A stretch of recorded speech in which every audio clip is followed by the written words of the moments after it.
Capes on the Couch podcast is for entertainment purposes only. Dr. Issues is a psychiatrist, but he is not your psychiatrist and does not have knowledge of your individual situation. For any personal mental health concerns, please consult your own healthcare providers. For medical emergencies, please call 911 or the designated number in your area immediately. Remember that you are not alone and help is out there.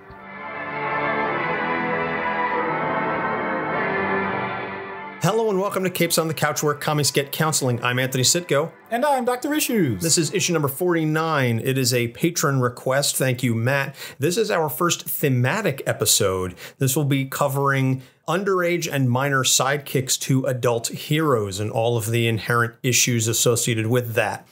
Before we get started, I want to give a shout out to our brand new patron, Salvador. Thank you so much, Salvador, for subscribing and for interacting with us on the Twitter space. Yeah, and also the fact that we're live streaming now. Yes, we are live streaming. This is correctly, I might add, issue number 49. We recorded episodes 47 and 48 back to back, which is why if you listen to the last two, you heard them described as 48 and 49 because Doc and I can't count.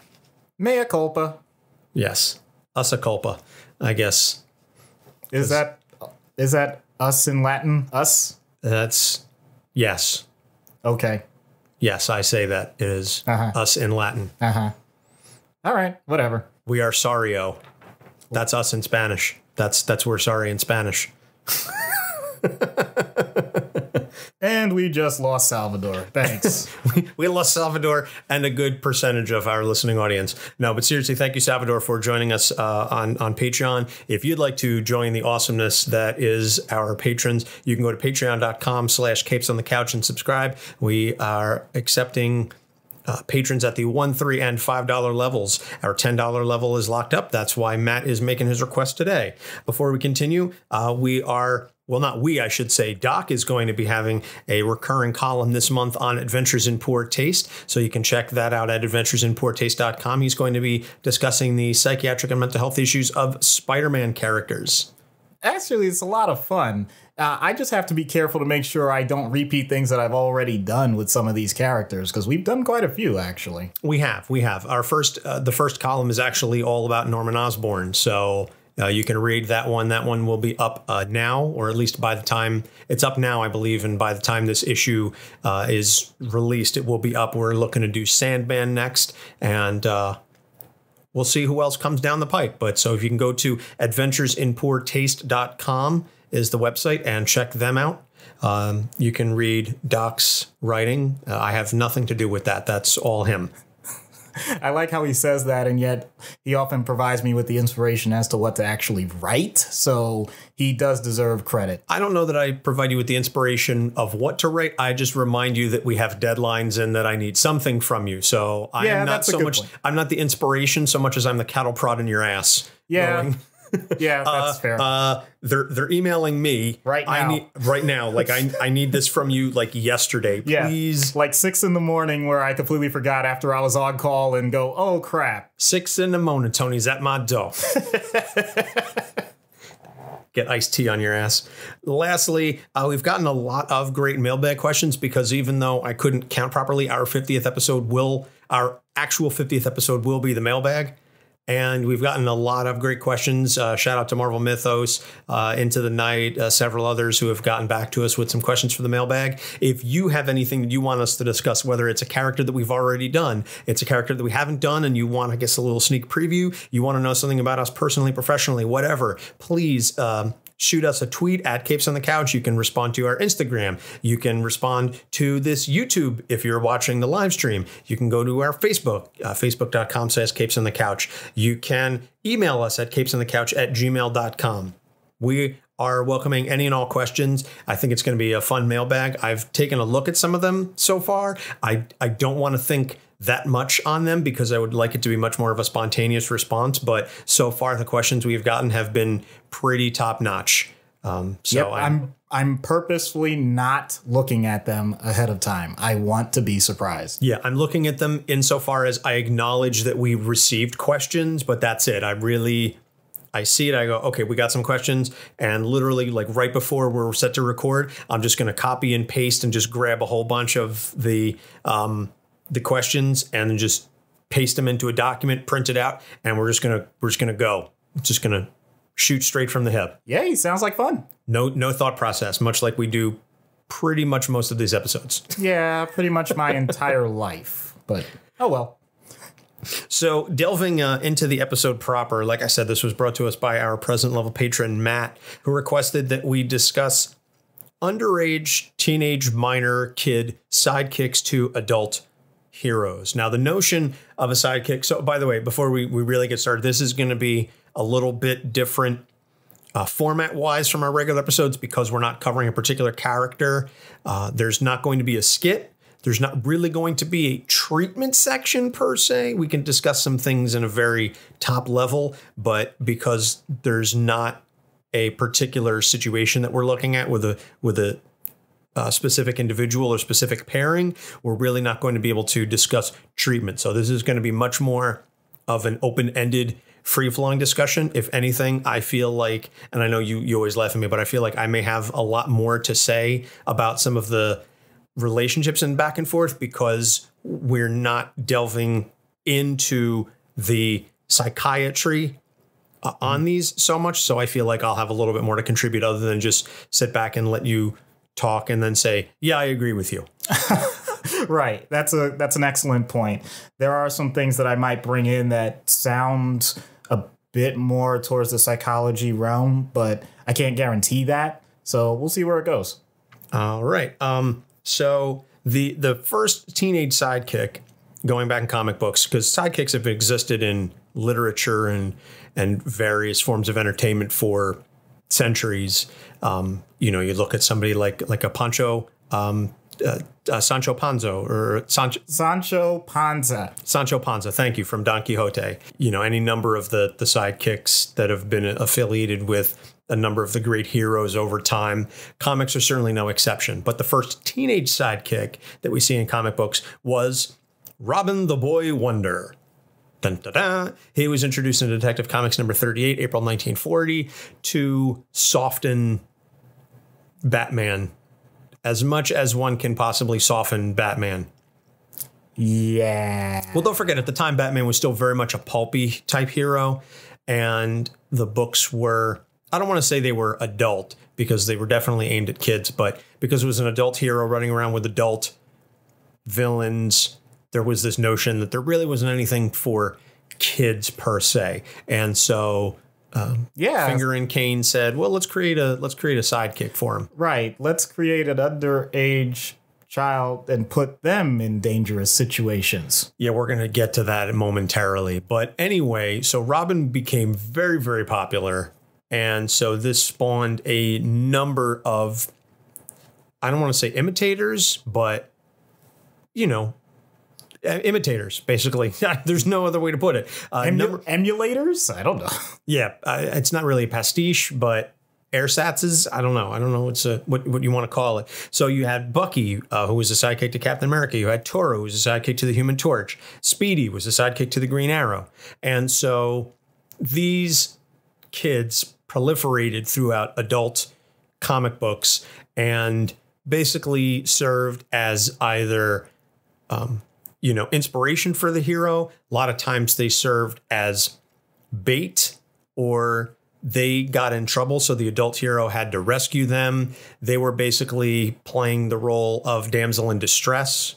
I hate to use that term, but that's basically the role that they played many times. Occasionally, they would get the opportunity to save the hero, but by and large, it was I want to be just like you. And they constantly extolled the hero's virtues and talked about how awesome the adult was. Yep, because there's nothing quite like Robin saying, yeah, I want to make sure that I'm out at all times of the night fighting crime. And then they would wake up in the same bed as Batman and get ready to fight crime together because there's nothing at all awkward or weird about that. Yeah. Well, I guess there was. Yeah. So in 1954, Frederic Wertham, a psychiatrist who I was reading a lot about his backstory, and if I could just diverge for a moment, he gets a lot of flack, understandably so, and deservedly so, I would say, among the comic book community for his book, which we're going to get into in a moment. But prior to this, he was very instrumental in a lot of the psychology of African Americans being subjected to prejudice and racism. And a lot of his studies were used in the Brown versus Board of Education decision to explain that separate but equal really wasn't equal at all, and that it was having a negative effect on black students. So I know he gets a lot of flack, and we're gonna delve into that in a moment. But Frederic Wertham did, prior to this, do a lot of good. So he's like all of us. He's a very complex individual. And before you vilify him for the 1954 book Seduction of the Innocent, just keep in mind he's not all bad.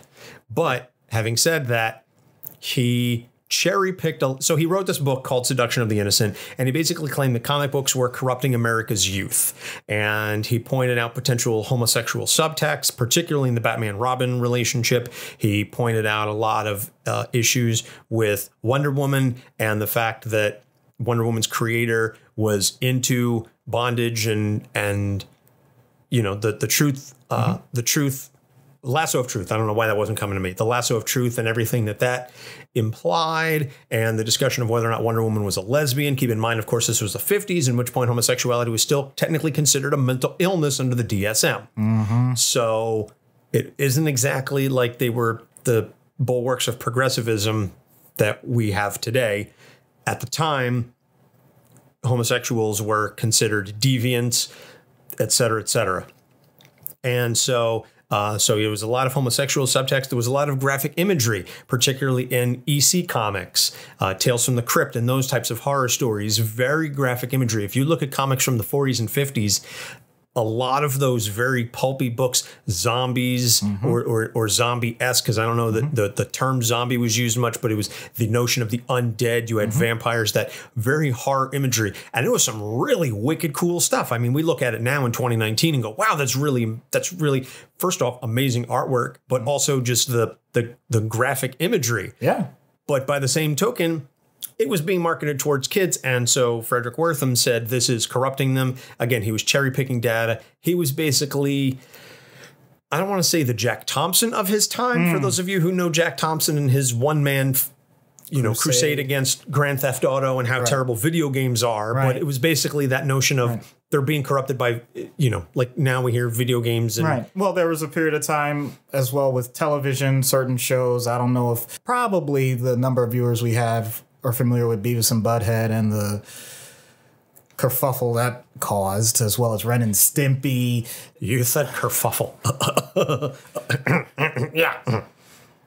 All of those types of cartoons when they first came out. Yeah.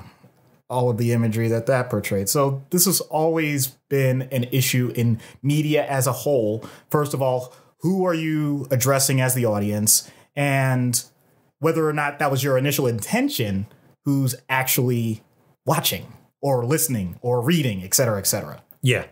And then, oh my good, can children see this? Can children watch it? Do they know about it? What's going on? What impact is this going to have on them? Meanwhile, the number of children that use comics as an escape from some pretty bad circumstances in their life, where they were seeing things that were probably much worse than anything that an imaginary character was going through. That's another perspective. And or the possibility that they draw strength from the comic book characters as a way to deal with whatever horrible scenario they're in, that if Captain America or Batman or Superman, whatever, can get through this, I can survive this because, they're fighting this big villain who wants to kill them. And I'm dealing with a dad who comes home and beats me, or whatever the case may be, that I can do this too. And that they draw strength from that. But no, let's just focus purely on the fact that there's some weird looking stuff in here and therefore kids are going to be corrupted. So DC, Marvel, all of the big comic publishers, they got together and said, we're going to self-regulate, or the government's going to do it for us. So they created the Comics Code Authority, which was created in the mid-50s. And this really tamped down on a lot of the stories that were being told. And I think we discussed this briefly in the Joker episode, that the Joker really changed how he was portrayed because he was basically neutered by the Comics Code. Yeah. The villain always has to lose, that that the hero can never be really put in any sort of major peril. Weapons had to be shown a certain way. You couldn't mention drugs at all, even to say that they were bad. And we're going to get into that later when we discuss Speedy, because that was a huge story for them. But the notion that anything that's corruptive or potentially negative has to be just whitewashed at all, completely eliminated. So it really changed the comics industry for decades. So thanks, Frederic Wertham.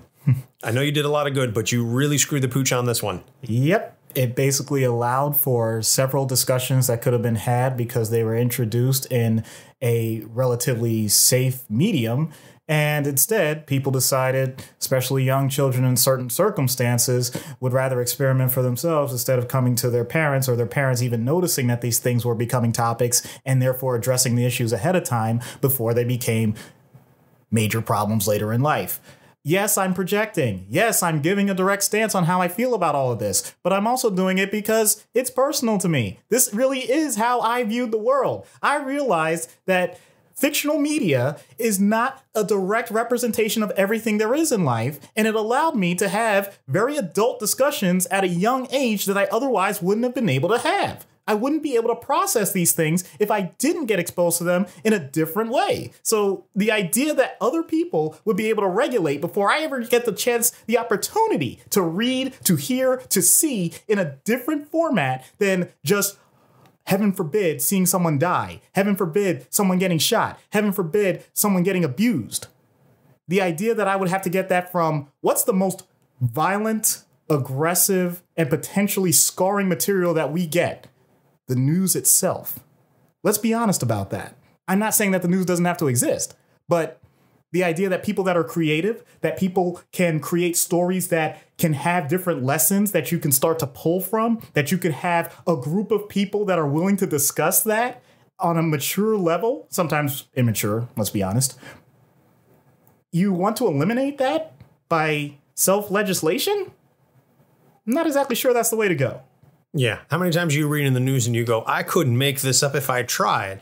So to your point, the news is more violent and horrific sometimes than the most outlandish and creative stories we can concoct. But I digress. So as we progress through the decades, later comics explore the roles that sidekicks have. And in many cases, they change, they retcon the justification for the sidekick accompanying the hero. I know that Bucky became an assassin, for example, and he was doing things that Captain America, as the paragon of virtue and right, wouldn't entirely feel comfortable doing. So Brubaker in particular, during the Winter Soldier storyline, basically said Bucky was actually a teenage assassin who was conducting covert missions. So that whole thing where he was just some gee-golly kid who happened to walk into Captain America's tent while he was changing, that story in and of itself was just a little weird, because that's the original story, is that Bucky happened to go into Steve Rogers' tent and see Captain America with his cowl off and go, by golly, Captain America is Steve Rogers. And Steve basically says, okay, you can hang out with me, but you have to keep your mouth shut. That's awkward AF. That's really problematic if you look at it 70 plus years later. Yeah. But at the time, unsophisticated as it was, the kids reading this said, oh, okay, and just accepted it and moved on. Does that actually give some insight into how society wanted to view the adult-child relationship? That it didn't necessarily have to be a direct parental figure, but that for the most part, adults can be trusted and that their job is to protect children under all circumstances. I'm going to put a positive spin on it. Oh, absolutely. I think if you look at the way we view parents and adult figures with kids then versus now, not that there wasn't some shady stuff going on 70 years ago, but you could, parents trusted friends and colleagues, whatever, with their kids to pick them up from school and do things like that, take them out, scoutmasters, etc., sport coaches on Little League teams, etc. Now, nobody trusts anybody. And I think that's a detriment, particularly, and I'm gonna soapbox for a moment here, particularly grown men. Grown men are never trusted around kids. Male teachers are never trusted around their students. Scoutmasters, whether coaches, etc. If it's a woman and she's alone with a kid, there's less of a presumption that something negative will happen. But if it's a man, there's an automatic presumption that he's kidnapping the child, he's abusing them sexually or physically, that there's just this horrible implication. And that I, as a grown man and now as a father, I want to help people. But if I see a kid alone in a store and I run over to help them, all of a sudden now I feel like, and this is just me projecting potentially, but soapboxing, but I feel that there's this assumption that, well, did I kidnap the kid? Whatever, because as soon as somebody turns and they sees this kid and this adult who's probably not the child's parent, well, what are you doing with the kid? He looked lost. Well, what who are you? What are you? I'm trying to help. Back off. Like, I'm not saying that's ever happened, but I've read enough news stories where that has happened, that it gives people like me pause, and that just further exacerbates the problem. I hear you. I can't say I disagree, but I will also point out that at this point, I think there have been plenty of examples for both genders where that type of situation has presented itself. And not just from a gender standpoint, but also a racial standpoint or other ethnicity standpoint. If you don't look enough like your parents, then there is an underlying suspicion. Oh, absolutely. That's what I'm getting at. I'm not saying that it's automatic. I'm just saying that people are on high alert. Yeah, particularly for like biracial children, etc. If you have, a black parent and a white parent and the child looks darker, if the white parent's out, well, is that your baby? Or, oh, did you adopt? No, that's my.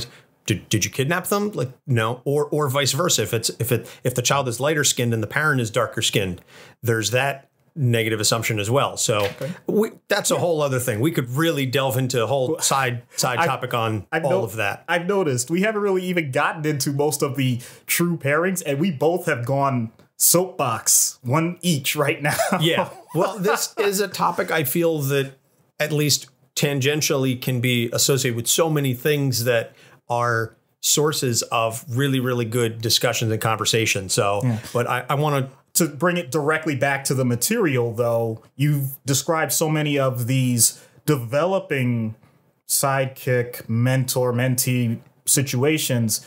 They're all male so far. Just an observation. They are. Yes. Well, we do have one notable exception to, or two notable exceptions to that. So we'll get to them shortly. Okay. So the first one, and the one that really kickstarted all of this, literally and figuratively, was Batman and Robin. Now, again, without delving into, we could go in depth on all the Batmans and the Batman and the various Robins. If you're listening to this podcast, there's a very high chance that Batman has a sidekick Robin.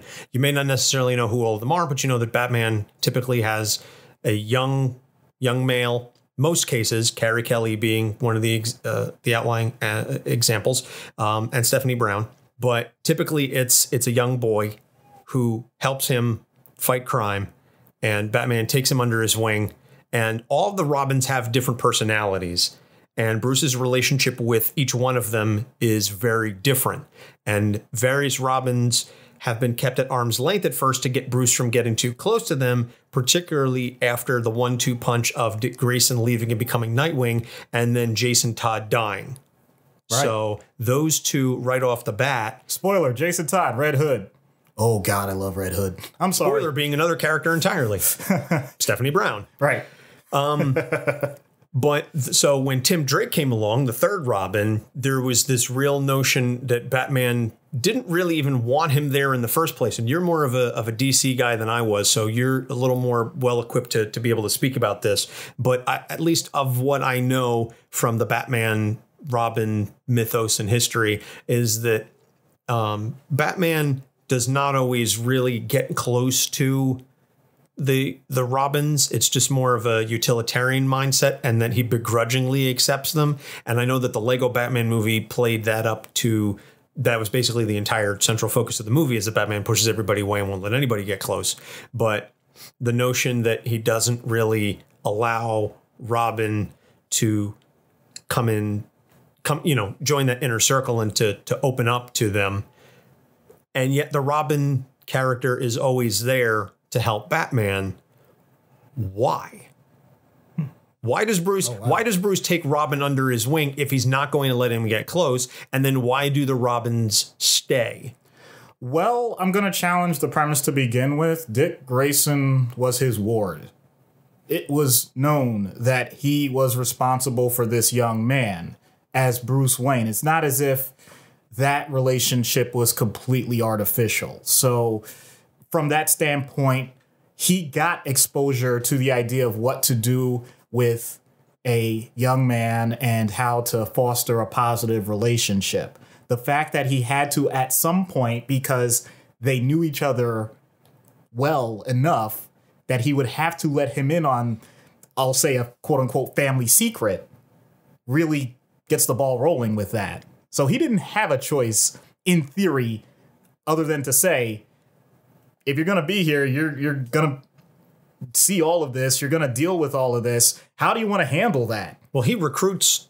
I mean, in the original story, Bruce recruits Dick after the Flying Graysons, the trapeze snaps and everything. So now Dick is an orphan. And Bruce says, oh, I know who killed your parents. And if you go after them, you're going to die too. So let me protect you as Bruce Wayne, and then also Batman. So. Well, that's what I'm saying. That's something that he took responsibility for from the start. That because he had, my parents were killed as well. So we have that in common. So that's, to me, very genuine. That's automatic. That's something that I think most people would do under those circumstances. For example, there's an interview question, depending on what field you're in, where someone can ask you, you see a child crying on the street and you don't see any other adults around. What do you do? Don't give a BS answer like, oh, well, first I scan even more and I look further away no, you either try and comfort the child, or if they're really young, you pick them up, you try and find an authority that's going to help you. That's the human response. So I don't think that's artificial at all. Past having an incredibly negative response to whatever that child later on becoming an adult does, that's where things start to branch out. And I think you hit it already about the idea of closing off. No one likes the idea of loss, even though Nightwing certainly could do things on his own. And much of what he does is thanks to Batman. The idea that it's still not exactly the way they thought things were going to go, or at least Bruce didn't think it was going to go, to have to deal with that again, another generation. And that's something that comics creates artificially, but many people in real life deal with. If you are a parent, you have an adult now that was your child, they go out in the world, let's say they have children of their own, but because of circumstances beyond your control, that person's child, your grandchild, is now going to be your responsibility. You're back to being the primary parent. You had other expectations for what you wanted to do in life at that moment. That's pretty harsh, whether you mean it or not. I'm not saying that you don't love that child the same way you loved your first child, but the idea that the grandparent is now going to be the parental role.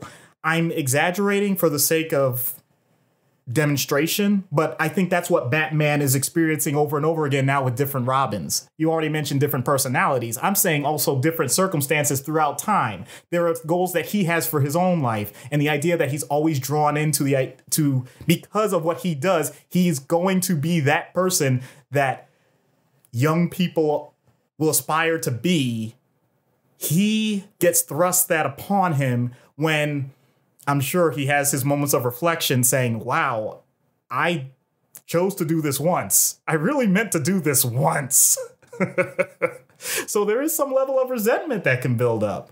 Not automatically, but just these bits and pieces. And in a way, it creates the opportunity for the next Robin to find their own voice and prove themselves to him, that he or she is worthy to continue to work with someone like Batman, even when he doesn't want it. Because as you said, Batman is incredibly utilitarian anyway. He's not going to harm a person that is looking to be his sidekick, but he's certainly not going to make it easy. It's going to be rough. It's going to be a test day in and day out to make sure that you meet the standard where you're going to be able to stand on your own 2 feet. So from that standpoint, I don't know if someone other than someone that purposely creates a foster environment is willing to do that time and time again. If you're a foster parent, then you have the anticipation that you're taking in children that are going to have their own issues that you're going to help them navigate. But if you weren't that and you have it thrust upon you, then it's going to be an interesting battle. That's being done actually quite well right now with the current run by Tom King. Oh, yes. Oh, yes. I'm sorry if I don't want to give anything away, but please read, the current Batman run. It is fantastic because it's really delving into deconstructing Batman, who he was, what his goals are, and what does he build from when everything is torn down, including the people around him. So I think it's actually being handled better now than previous runs with just the other random different Robins. Just an opinion. Okay. Well, we'll have to give that a shot. We do love our Tom King here on this show. Next relationship, Captain America and Bucky. So now Bucky started off as this mere teen sidekick, and then Bucky was presumed dead for decades. And in fact, it's funny that we're following this up with Batman and Robin, because the expression for a long time was no one stays dead in comics except for Bucky, Jason Todd, and Uncle Ben. Well, 2/3 of them are back now. Hey. So I don't think Uncle Ben, I don't honestly remember off the top of my head if Uncle Ben has ever been brought back. I'm sure maybe in some side, like a what if or some alternate, maybe MC2. I don't know. I'm spitballing here. If you know of an area of a universe in which Uncle Ben was brought back, well, I mean, doesn't stay dead. Well, I mean, I know my family eats his rice all the time. But God damn it. Not that Uncle Ben. No, not that Uncle Ben. Nah, you sure? Positive. Maybe he was adopted. Okay, I'll stop now. I apologize. Not really. I think that's funny. Yes, it is, but I hate giving you the satisfaction. Anywho, okay. So Bucky was resurrected in 03, 04, whenever the Winter Soldier storyline was, by Ed Brubaker. He said, you know what, I have this idea. We're going to resurrect Bucky. We're going to turn him into this assassin, this brainwashed assassin who's been kept on ice and resurrected. If you've seen Captain America, the Winter Soldier, it's basically that storyline with some Red Skull and other stuff associated in it, but the essence of Bucky being resurrected as this brainwashed assassin who has no recollection of his life as Bucky is definitely accurate. Then the Cosmic Cube comes in and returns his memories, and oh my God, I've done terrible things. So since that resurrection, he's been back about 15 years now. He's reintegrated himself into the Marvel Universe. He's a hero in his own right.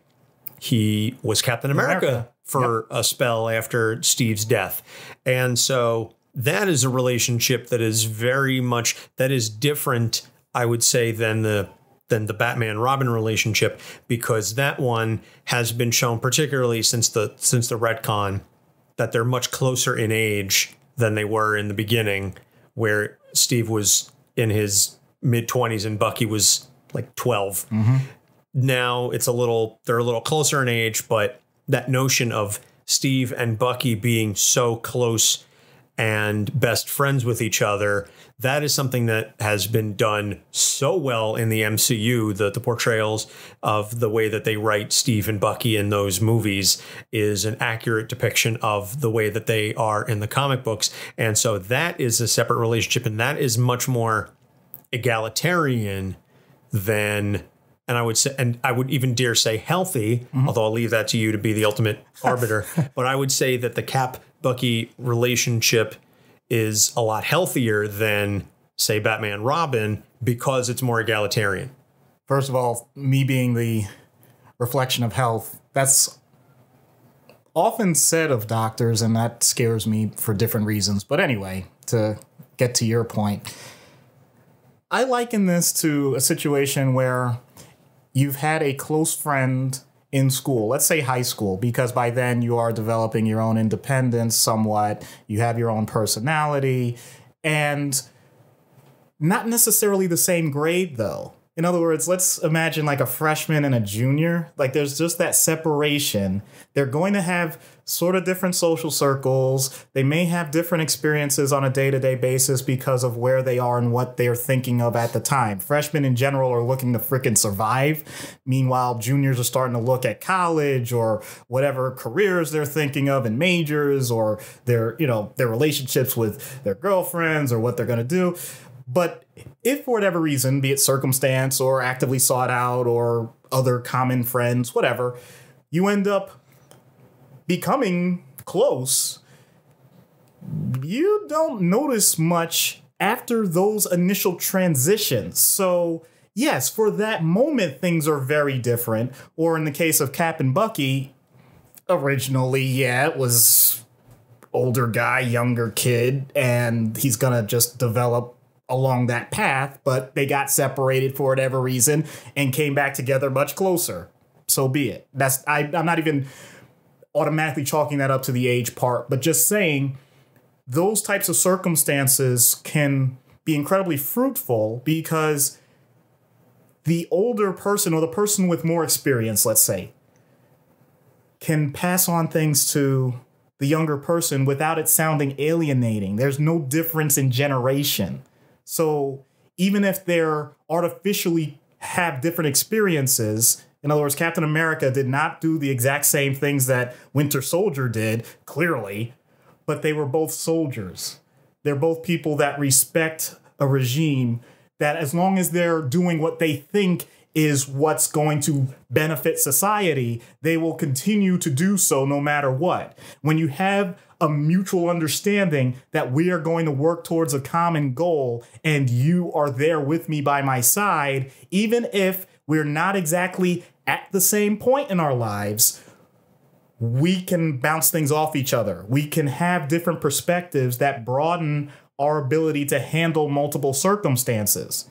So it's the blend of a mentor, mentee, student, teacher, whatever you want to call it, insert stereotype here, and actual friendship. And I do agree with you that that is something that can be incredibly healthy. So as long as everyone continues to communicate that that's what they want, in other words, when Bucky becomes Captain America, it didn't mean it was the end for Steve Rogers. As a matter of fact, wasn't there a Captain Steve Rogers, like kind of around the same premise? In other words, it's okay for someone else to take this mantle. If it's you, then you're the best person I could think of. If it's someone else, I know that we'll still do great things together. As long as you maintain that communication, then those types of blends of personalities and different experiences slightly changed, even if the external circumstances were vastly different, they can maintain their bond and pretty much deal with anything that comes their way. So yeah, I'm totally on board with that being considered a positive. Okay, so now moving into the third relationship, Barry Allen and Wally West, the Flash. Numerous Flashes. Barry Allen wasn't the first. It was Jay Garrick, then Barry Allen. Wally West started off as Kid Flash because that same lightning thing happened twice. So I guess lightning does in fact strike twice in the same spot. So Wally starts off as Kid Flash, then becomes the third Flash after Barry's death, and then he becomes more powerful than even Barry. So here's another example of the sidekick coming into their own.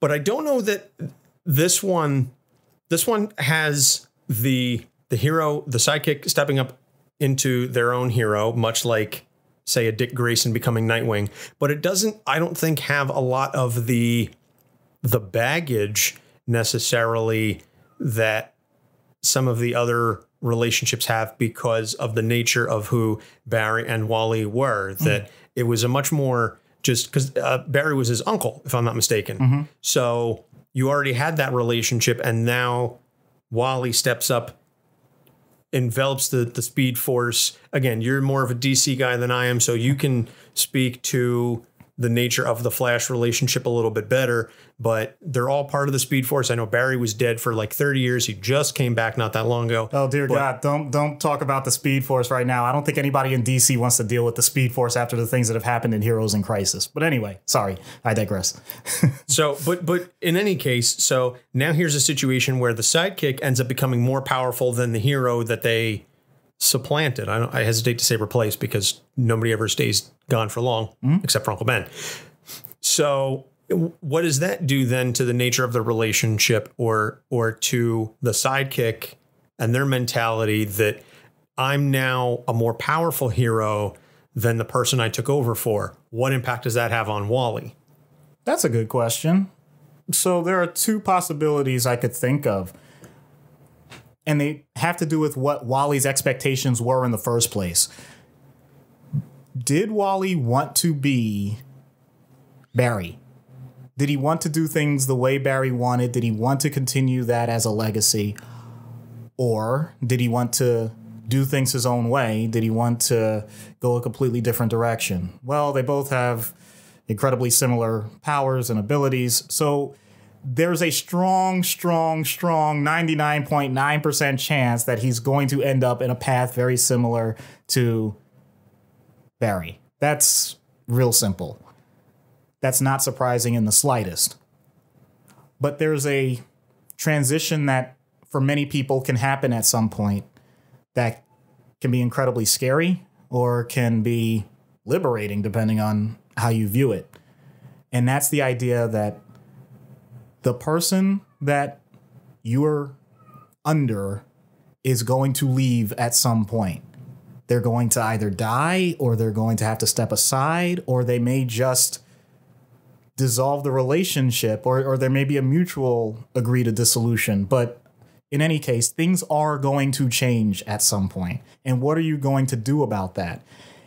In Wally's case, because he felt like he had such strong mentorship and he knew that he had such a positive path, he had no issue with creating efficiency. And I'm artificially saying that because nobody looks at a spreadsheet and says, I wonder what I can do with Speed Force to optimize it for an extra 3% production. That's not what I'm getting at. I'm saying that he was willing to keep moving forward and at a rapid pace. But sorry. Womp womp. Sorry.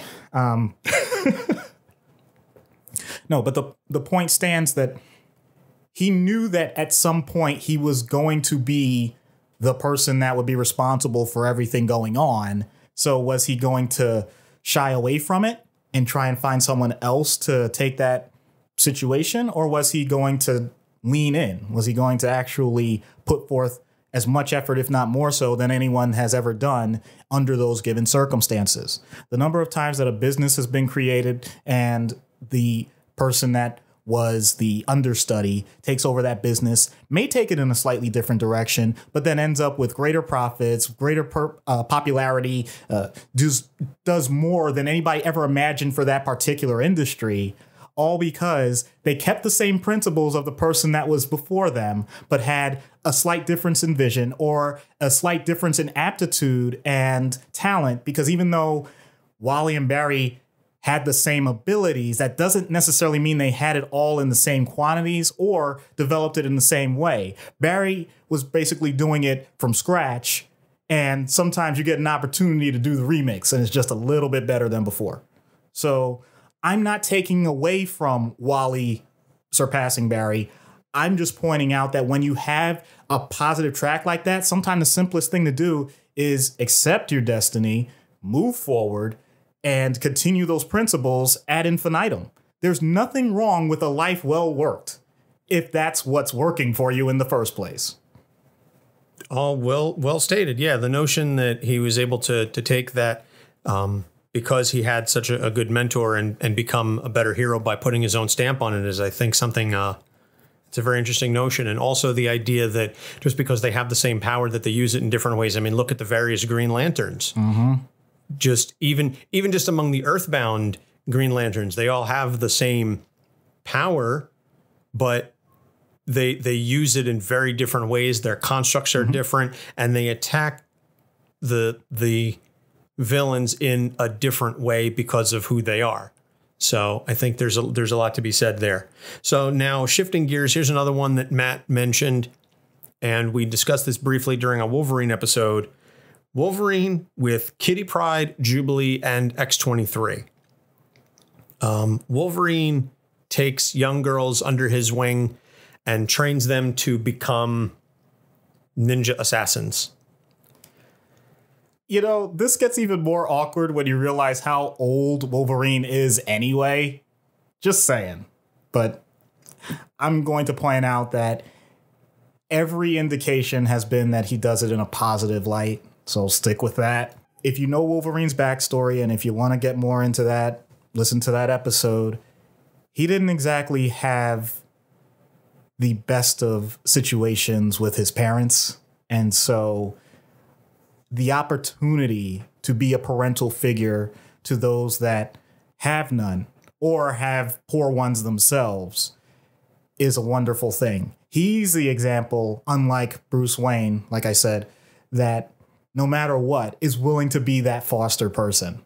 He is always going to put himself out there and say, no matter what you've done in the past, I'm willing to give you a clean slate. Or because Jubilee was fairly innocent, she just happens to have a lot of things blow up around her. That's not her fault. He could see that and was willing to point out that he went through something similar and was willing to give his experiences in a way that, at least when I read the comics, didn't appear to be, it was more nuanced than you would expect from someone like him. Because in every other way, he's viewed as this gruff, aggressive loner. And yet, whenever he's talking to someone that he's willing to foster, he not just tones it down, he changes the perspective. He really tries to look at it with empathy with whatever it is that they're going through. That's not something that comes naturally to him, at least not the way he's presented in any other circumstance. So that means that he took the time to learn it for himself. It's very difficult to say to someone, I may not have all the answers, but I'm willing to teach myself so I can teach you. There's an old saying that if you ever heard someone say everything I needed to know in life I learned in kindergarten, and there's that famous poster and everything. Mm-hmm. Well, there's a corollary to that. A kindergartner that just graduated and is now going to first grade gets asked by his parents, well, what do you want to do now that you've graduated? And he says, I want to teach kindergartners because now I know everything that they're supposed to know. And so he's going to do that every grade that he goes forward. So when it comes to these types of relationships, it's not just that he's willing to help people that clearly are vulnerable. And yes, there is a gender part to that as well. I acknowledge that. But it's the willingness to continue to learn, because the circumstances that he has to talk about with Jubilee or Kitty Pryde are pretty significantly different than what he's dealing with X-23. Just saying. Yeah, and not just by the virtue of the fact that X-23 is genetically his child. Right. But the fact that Laura deserves an episode of her own. And we've got her on our master list, and I'm sure at some day we will get to Laura and all of her associated demons. But she's got some stuff to deal with. And Logan, to his credit, acknowledges that. And I don't think it's a situation where it's just responsibility because he's her father. But it's that notion that, again, you've got a lot going on. I can teach you how to be a better version of me than I am and teach you to learn from my mistakes. And I think that speaks a lot to Logan's character and what he's willing to do. Moving next to another male-female relationship outside the big two, Big Daddy and Hit Girl. Oh, boy. If you've seen the movie Kick-Ass or read the comics, Mindy is basically a girl raised by her dad to be a brutal assassin. And this is what she's raised in, literally from birth. And the movie's if I'm not mistaken, and I could be speaking out, but the movies gave it a little more of the rationale that I think something happened to her mother, and her father was a former cop, and therefore wanted to make sure that she could protect herself. If I recall correctly, the comics, he just has delusions that he wants to raise a really badass little girl as an assassin, but he doesn't have that grounding reason for it. So it makes Big Daddy's motivations even more outlandish and out there. If I'm not mistaken, I concede. I've seen the movie. I saw the first one. I didn't see the second one. I saw the movie, and I've read about the comics, but it has been a while. Wow. But if I'm not mistaken, Big Daddy had no real justification. He told her that's what it was, but that's not actually what the reason was.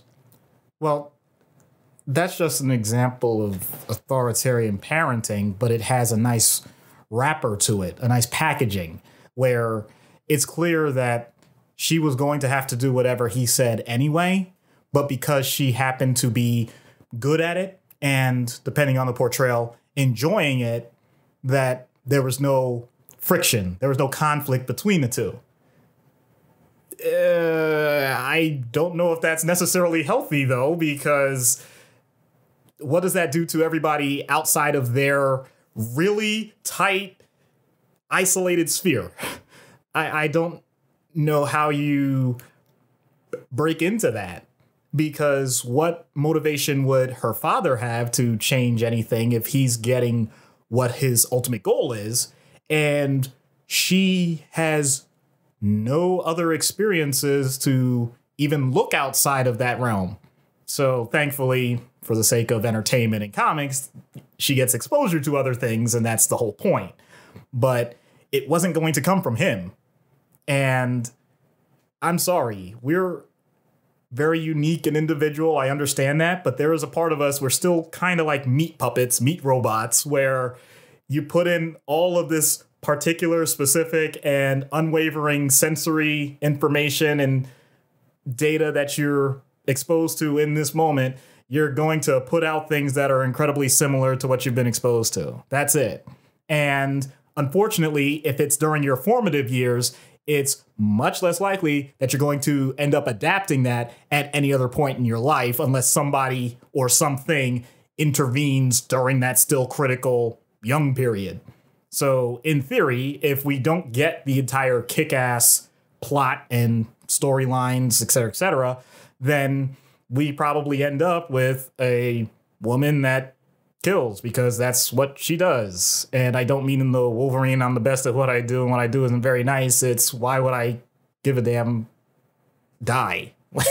Yeah. Yeah, it's a very brutal deconstruction of the whole notion of a parent-child relationship, the mentor-mentee, hero-sidekick. It's definitely an interesting look. Mark Millar is a strange bird. Another interesting combination, Superman and Jimmy Olsen. Now, here's a situation where Jimmy never really gets his powers outside of superpowers of his own outside of those wacky 50s, 60s where he turns into a turtle and all this other stuff. But he is a staunch ally of the Man of Steel. And this is a relationship, and I would argue it's similar but different than the Superman-Lois relationship, because Lois is not a sidekick. She's the love interest, but Jimmy is definitely the sidekick, and he idolizes and worships Superman, and he will do anything he can to help assist Superman in any way, shape, or form. So this is an interesting relationship because, like I said, so many of the other ones, the sidekick is powered or otherwise trained by the hero. In this situation, there's no training, there's no powers. It's just the sidekick really, really likes the hero and wants to help him out however he can. And I think that is a very interesting and unique dynamic. Yeah, because right off the bat, you're pointing out that there is a huge power indifference there. You can make the argument that Jimmy often creates more of a hindrance than a help, per se. That may be true in terms of getting into bad situations or putting his life at risk. But at the same time, there's something a little simpler here, especially with regards to someone like Superman, and that is genuine admiration. I think that's the best word. You already said it, but that is the best word, because it points out that Jimmy is able to recognize that a person that otherwise would be a stranger to him is doing so much good in the world that they use that person, whether they knew him or not, as a role model, and therefore is going to try and emulate all of the things that that person is doing. And I think he would do it irrespective of whether Superman knew it or not. And Superman himself, also with the familiarity because he's Clark Kent and therefore does get other exposure based on what Jimmy is doing in his own job, is able to recognize that level of respect. So even if it were a matter, regardless of the stories that they do, having someone say, in theory, to bring it back to real life, hey, I'm a fan of yours. Okay, if a person is famous, they may hear that hundreds of times a day. But there is a difference if, for example, you were to receive an email saying, hey, I just wanted to let you know that I read your book and chapters 3 and 4 were incredibly interesting to me. I was able to apply that to my own life. And I actually now have a side hustle where I'm taking some of the things that you mentioned, but I'm having some trouble with this part here. I realize you're incredibly busy, and if you never get back to me, that's fine. But if you could, at some point, just email me about this one particular thing that you said, because I think I might be able to improve not just for myself, but give you an example of something that you're doing and you didn't even realize was helping many more people. I would greatly appreciate it at some point. I'm always available at any time, but my best times are X PM to X PM. Thank you so much. Keep doing what you're doing. That's pretty powerful for most people. Absolutely. So Jimmy has embodied that. The idea that not only do you look up to someone, not only do you try and instill it in your own life, but you're willing to point out to that person exactly how your relationship, even if they didn't know it, has improved it. And because you've demonstrated an aptitude to apply things on your level, not necessarily trying to be Superman, but pointing out that he wants to be virtuous, Superman can gravitate to that. And it's a much more natural development of skill in terms of networking, in terms of becoming an asset when previously you would be considered a liability. It's a genuine building of a natural relationship that typically has a huge difference in power. That's one of the most difficult things for human beings to do. You look at the people that you idolize and you figure that there's no chance that you'll ever get to their level. So you get so disheartened you never take that first step. Jimmy Olsen took the first step, the next step, the step after that. And because of that, he ends up being Superman's pal. And if you're Superman's pal, you get to end up as a giant turtle or... You're really not going to let these silly things go, are you? It was so weird. The whole Superman's pal, Jimmy Olsen, with the, you've adopted me as your father, and Superman sets the gift on fire because he's a terrible son and he has to spank Jimmy. Those covers are just super dickery.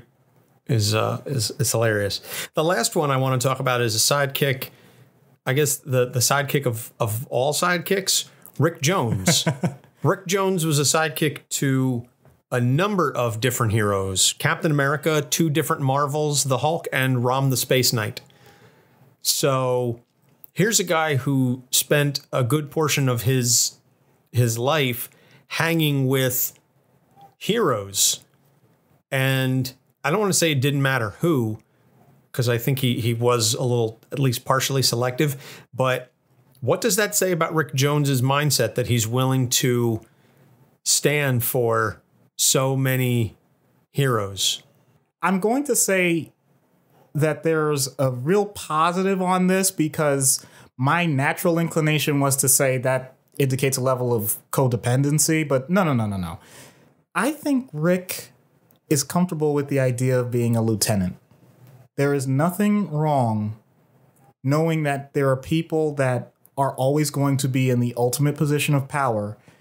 And without being a sycophant, you're going to remain in that realm.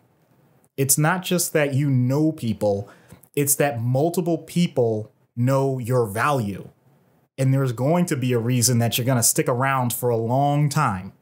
So even if the circumstances change and one particular person doesn't have, quote unquote, a use for you, I hate to sound so utilitarian about it, but even if that's the case, you know that you've demonstrated in so many different ways that you're important and you can do something that's productive, that you're going to land on your feet. Other people are not just give you a chance, they're going to give you more than a chance. They're going to actually let you hit the ground running with some of your own ideas on the side, in addition to what they expect from you on a daily basis. So it can be that person that sometimes gets viewed as a quote unquote hired gun if they're a consultant in a business. Many physicians, especially in psychiatry, end up in this category if they do forensic work. What that means is they're not treating people. They're doing evaluations. For example, if someone is considered able to stand trial for a crime, or they're reviewing for an insurance company if a person is going for disability, things like that. They definitely have the type of skills that they know are going to be utilized by multiple attorneys, other companies, etc., etc. But they're not necessarily doing what people would consider to be the tradition. So with someone like Rick Jones, who has at times developed powers and things like that, the point remains that he's not considered an A-list hero. He's never going to be the splashy one that gets everything that the quote-unquote hero is used to. But he's also not going to be someone that's going to be completely left on the sidelines, because when you do that, you notice sometimes it doesn't come back in the best way for the person that neglects him. I'm trying to clean this up because, especially with the Hulk, some of those stories are pretty fun. But it's interesting that he's developed the mindset that no matter who it is, where they are, what the circumstances are, he's confident enough in and of himself that he doesn't feel the need to automatically take over a situation.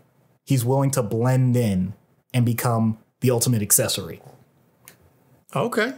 I guess that is certainly one way of looking at it, that you feel that you can be valuable to people and you're almost a sidekick for hire. Well, I don't even want to say for hire. I mean, I'm not putting it down. No, because I know I use that example. I understand that. My main thing is, sometimes people look at the idea that someone is a sidekick and it's somehow inferior. And I'm saying Rick Jones at times makes sure that people are aware that it's not inferior, that it's a perfectly reasonable position to be in. That's all right. That's fair. So now Matt wanted to know about some real life examples, and we're going to delve into them in a little bit. But the one that he brought up, and I feel like this one is going to garner some discussion, potential controversy even, in the idea of a mentor-mentee relationship, of which there are too numerous to count, but one in which there is a level of fantasy and fanaticism that is similar to comic books. In the real life example, his suggestion was John Allen Muhammad and Lee Boyd Malvo. And for those of you that aren't aware, that is the Beltway sniper from 2002, 2003. So we're going back 16, 17 years, quite a ways. But John Allen Muhammad was the mentor to Lee Boyd Malvo. John Allen Muhammad was later executed. They were both arrested and tried. Muhammad was executed. Malvo is currently serving multiple life sentences. But it's the idea that Muhammad was able to get Malvo to buy into his way of thinking, that he was able to coerce Malvo into committing heinous acts on his behalf for what he believed was a greater goal, that they were going to get money, that they were going to create a new country for Black Muslims up in Canada, that there was this notion that this was for a greater purpose.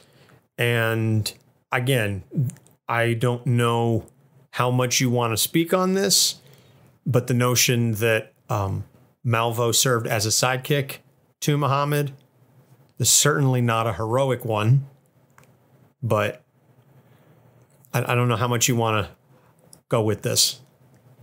I apologize because I'll admit, other than you mentioning it, I haven't done that much research. So how old, like, what are the ages that we're talking about here? I honestly don't know. When Muhammad took Malvo under his wing, I believe he was a teenager. I want to say around 15 or so. They were adults when they were doing all of this. Right. I know that. But the idea that you have an adolescent being mentored by an adult, I don't know how much I can speak on this, because creating such huge levels of idealism leads me to think, and I don't know this for a fact, which is why it's a little troubling for me, creating such a high level of idealism in a person that age usually indicates that there was some level of cynicism that needed to be removed. I don't know what his previous experiences in life were. If they were incredibly negative, and one person is willing to not only acknowledge the negative points, but then in theory show a pathway that would improve not just his life, but the lives of people similar to them, then I can understand how that develops. But I don't know that that was the actual situation, so I can't automatically say that. If it was a matter of someone who had already done things in their life that were negative, and this is another person who had done similar things that were negative, then we're talking much more of a Barry and Wally thing, where it's two people, regardless of age or other circumstances, that found a common bond, and therefore they're just going to act it out. And in this case, one person just carries it out even further than anyone could have ever anticipated. But what I would fall back to is what we described with Big Daddy and Hit Girl. If you have a situation where all of the feedback you're getting is from one source and it's incredibly focused in an aggressive, hostile way, then was there really any way that this was going to change? But I will also add the caveat that I don't think, from anything that I've ever read or heard about the circumstances, that it really was as completely isolated as Big Daddy and Hit Girl.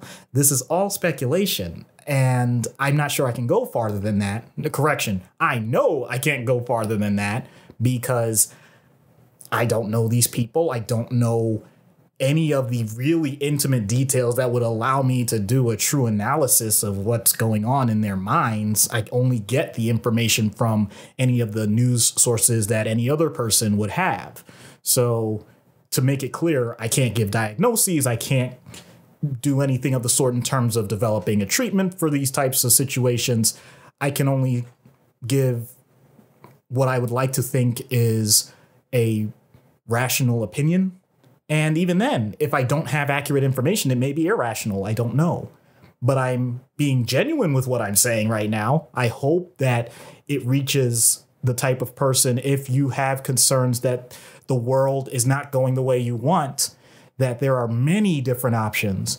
And the path that these two gentlemen took is the worst one to go down, period. I don't disagree with anything at all. So let's move into. Well, no, I know there's no clean segue there. There really isn't. So let's go from a very, very negative one to a very famous one, but one that has a much more positive ending. And this is the. I don't know if he would want to be called a sidekick, but we'll discuss the relationship. Joe Montana and Steve Young is an example where this is American football, both quarterbacks, both Hall of Famers.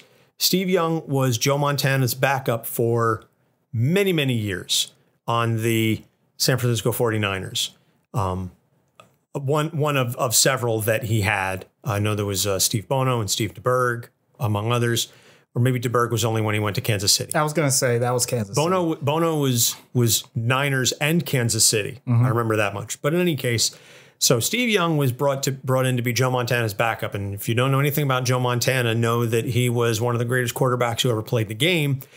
Incredibly talented, won 4 Super Bowls. Steve Young won, I think, at least 2 of those, serving as Montana's backup. Then Joe Montana gets hurt, so they said, well, let's see what Steve can do. Steve comes in and does an amazing job. Joe comes back from injury, and they say, well, this is Joe Montana's team. Now there's a struggle because now you have 2 quarterbacks, both of whom have shown that they can be starters and can lead the team, but obviously you can only have one quarterback playing at a time. So Joe Montana ends up leaving San Francisco, goes to Kansas City, doesn't do nearly as well. Well, wait, hold on. AFC Championship game. Yes. So AFC Championship game doesn't win the Super Bowl, does make it to the AFC title game with the Chiefs. So I will say that. I'm not saying Joe Montana doesn't do great things. Right. I will also say, though, that Joe Montana's supporting cast was far, I would say, certainly less talented than what he had with him in San Francisco. Sure. So Steve Young, it's now Steve's team, and Steve leads the Niners to utterly obliterate the San Diego Chargers in the Super Bowl. They won handily, and there's a famous shot on the sidelines as the game is coming to a close of one of Steve's teammates lifting the imaginary weight off of Steve's shoulders to say, you were under Joe's shadow for so long, and now you've done it yourself. What does that say about, or I guess, so that's a much more positive sidekick. I hesitate to use sidekick, but it's difficult in real life to describe it.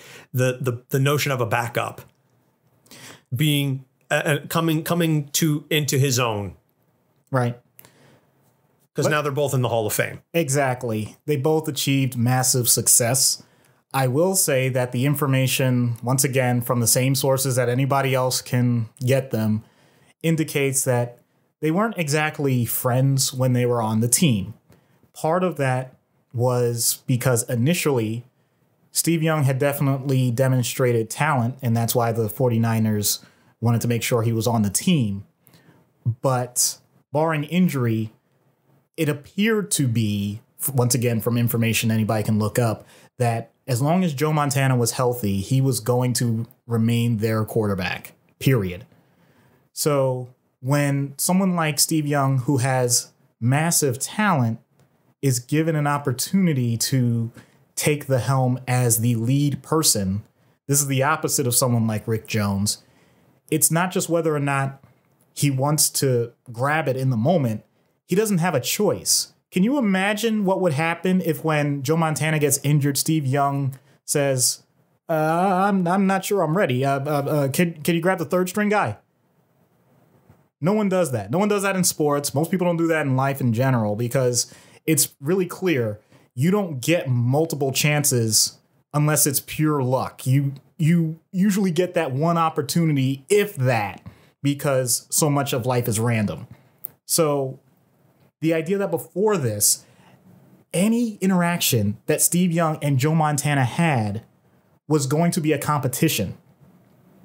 In other words, heaven forbid, forget injury. If Joe Montana threw 5 interceptions for 5 straight weeks, I don't know why I'm fixated on the number 5, but just random example. Do you really think he would have remained quarterback that long? Of course not.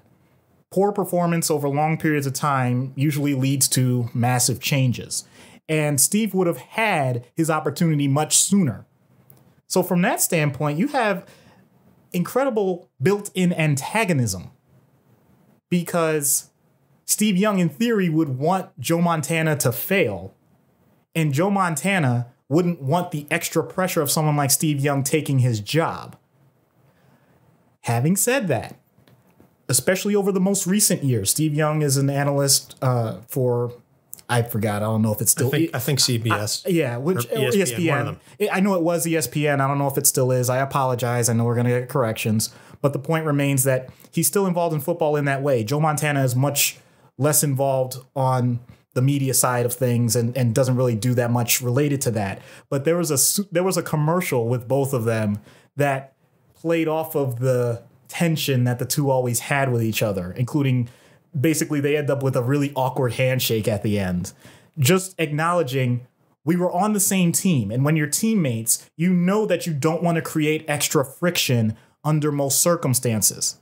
So in other words, you don't want to create fights in the locker room. You don't want to one up each other saying, I'm better than you and I'll show it tonight or whatever.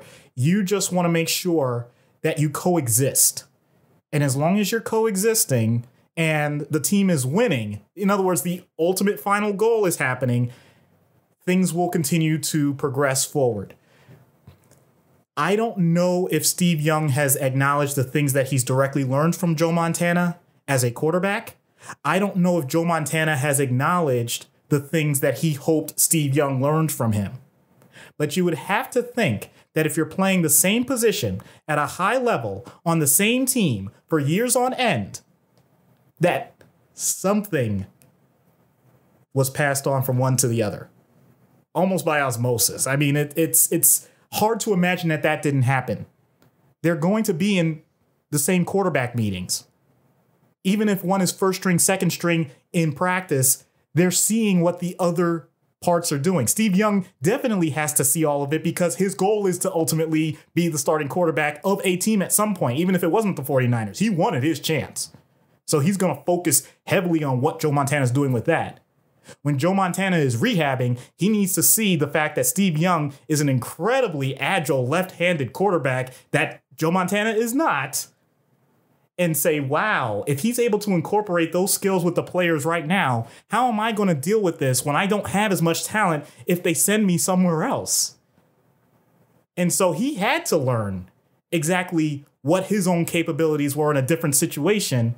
And he probably was able to analyze it a bit better because he had that time to look at what a different quarterback was doing firsthand that does it at a high level. So that was a situation where, in theory, the mentor became the mentee. Whether or not he would acknowledge that or not, I have no idea. I don't know these people. I've never met these people. But it's very hard for me to believe, in my speculation, that there wasn't some connection there, even if they didn't really want it. I'm going to add that if this is too old for some of the listeners, Brett Favre, Aaron Rodgers, same thing. Except they're very open about, at least on Brett Favre's side, how contentious that was. He did not want to be a mentor to someone like Aaron Rodgers. And Aaron Rodgers has his own personality. Once again, no diagnosis, nothing of the sort, just simply observations of everything that anybody can read. But when you have direct competition within your own system, you may not have wanted to be a mentor, or you may not want to remain a mentee. But if you want the highest level of success, you darn well better be paying attention. All right. Now, I'm going to totally throw this out of left field because we're talking mentors and mentees. And I guess this is maybe a little precursor to next week's or the next episode's mailbag. Might not. Your mentor. Who have you learned from the most in your career? I will just say I'll keep it professionally. And who would you consider yourself a sidekick to or a mentee of? And what impact has that relationship had on you professionally? I know we didn't plan for this, but as we were talking, the question came to me and I feel like I have to ask it. My head is spinning right now because this actually is, it's a low point in my life. I'm not saying that as like melancholy as it sounds, but I'll admit I tend to be my own odd duck. So I definitely have a few psychiatrists that were a part of my training that I consider to be incredibly intelligent, had fantastic bedside manner, and I don't think I'll ever live up to them.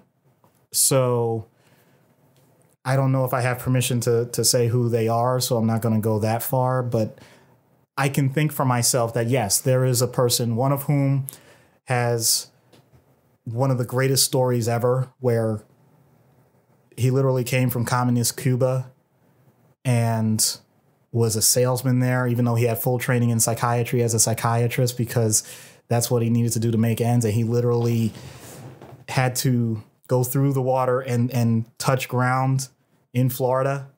And he told me the story of the suit that he wore, and he didn't know he was supposed to take the tag off the sleeve when he had his first interview. And he is one of the most brilliant psychiatrists, has his own private practice and everything, but taught me so much. Even as a resident, he was, I would say, better than many of the attendings.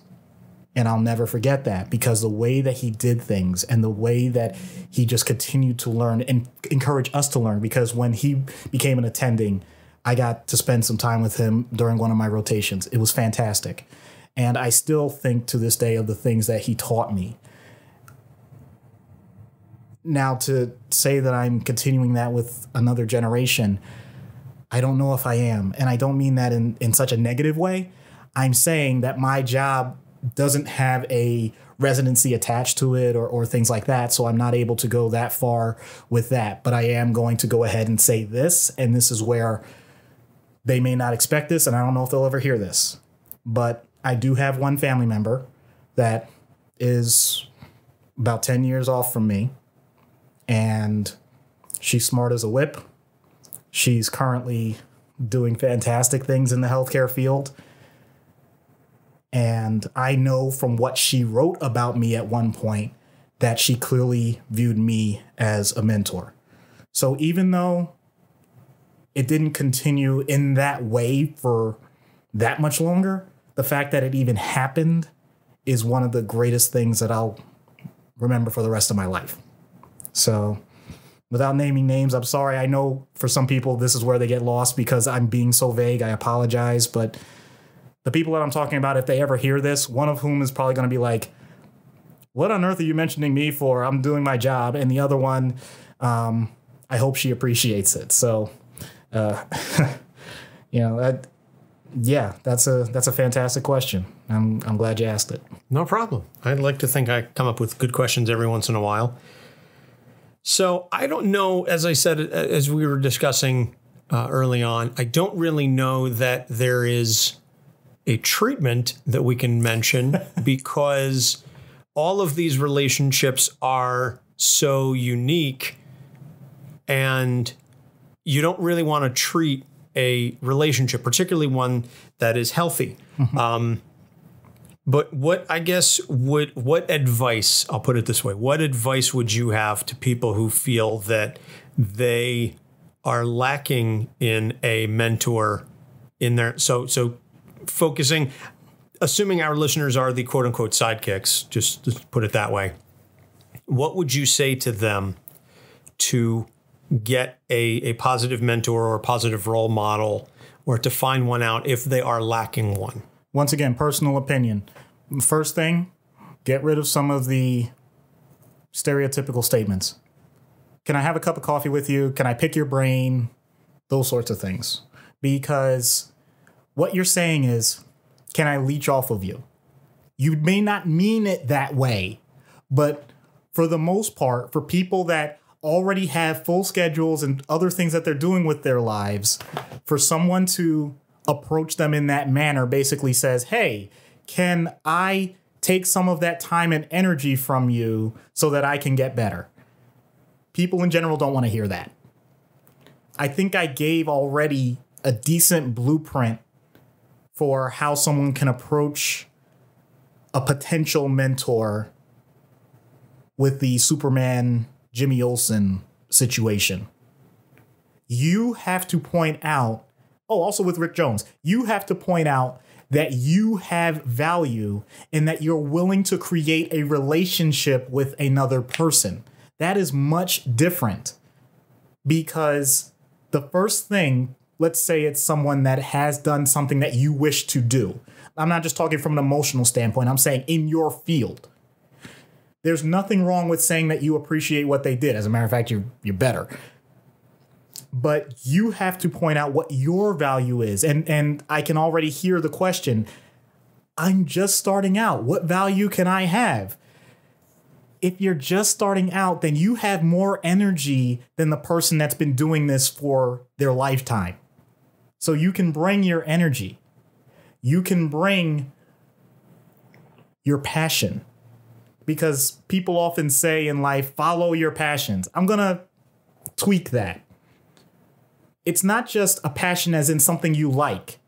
It's saying that you're willing to do uncomfortable things, not illegal, but uncomfortable things for the sake of learning and getting the experience that someone has already gone through and apply it to yourself. So you going to a person and saying, I'll give an example that I think most people can relate to. Hey, I know I'm pursuing my degree in X, and I read that this is the first step to do X. But I also know that I don't have the type of money to initially start my own business in X. However, I do know that I have these hours from such and such to such and such that I can work in an office and do the basic things to allow you to do X as well as you have always done. Is there a way that I would be able to assist you in those other things so that I can learn from you exactly how you managed to get your system in the first place? In other words, it's putting the other person in a position where they're saying, wow, why wouldn't I want to have someone that's willing to make sure that all of the other details are taken care of so I can focus on the big thing? I always want someone like that. So when you approach it in a win-win circumstance, where they know they're going to get value from you and you know you're going to get wisdom, experience, and opportunity from them, as well as something that people don't consider, is there an opportunity that someone else that you know is available to do this if you're not, a way I can contact them? Because we often stop at the idea that if I don't work with this person, then there's no other path. If you can point out that you have that energy and effort, and for whatever reason that person isn't able to do anything in the moment, but they know people who do, then it's a much more genuine and authentic way to get that person to help you out. Even though it's quote unquote a favor, they know that you've already put in the effort to take that next step. So we all go through interviews for jobs. We all do these rote things. And we go to networking meetings and we do all those things that are so artificial because you learn your elevator speech. And yet no one takes the time to say, by the way, I'm off this weekend. Is there anything that you're doing that you need some assistance with? That's way more important than whether you know where my degree is from or what my hobbies are. Talk to that person about what they need help for and help them. Don't worry about what you're doing to help yourself. If you approach it that way, there's a much more significant chance that you'll have some success. There's plenty of books about this. I could probably think of them later on off the top of my head, but I don't have it in the moment. But that's been the better way to go about things. Oh, I'm sorry. Never Eat Alone. That's a great book about it.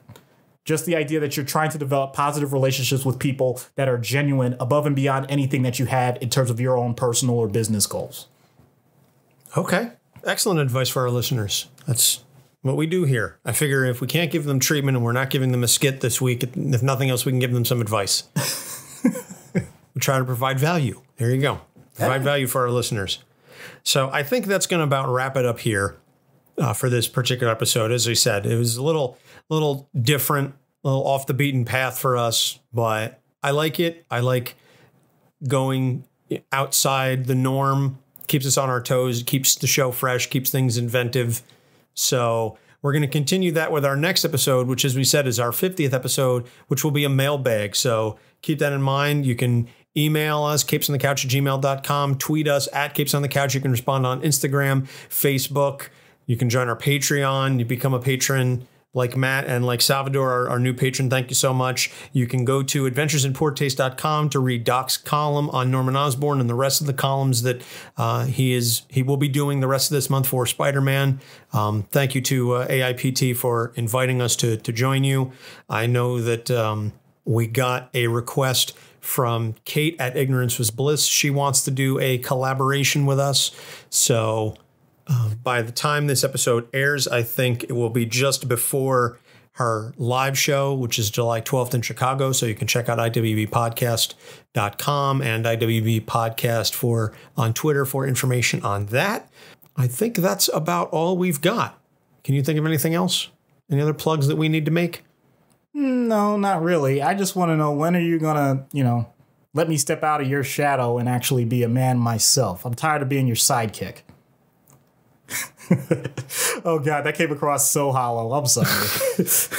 No, because I can't. I mean, there's nothing better than having positive partnerships in life. And the more you can develop, I'm not talking polygamy, people, the more you can develop, the better your life is.